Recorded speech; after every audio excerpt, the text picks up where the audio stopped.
Kasi di ba, Ano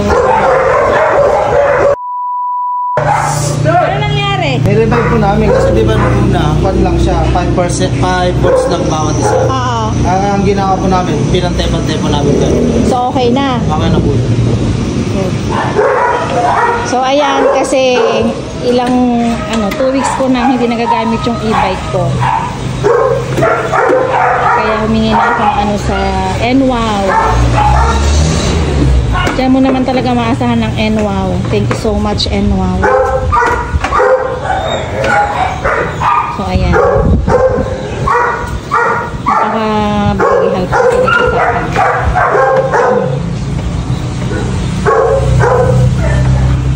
Ayan. Asan po yung charger naman? Para testing din ba? Charger? Ito, kuya.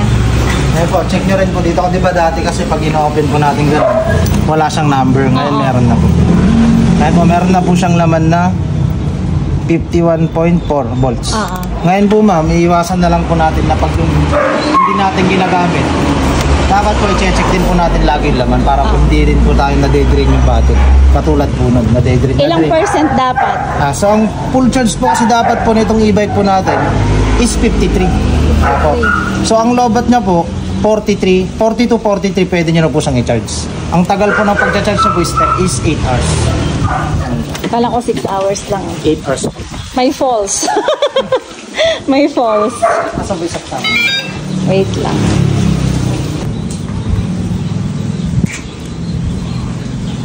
Thank you so much. Nag-charge na po siya.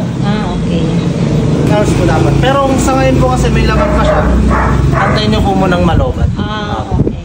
Kasi na-charge na rin po natin siya dun sa, Sige. sa machine. Sige.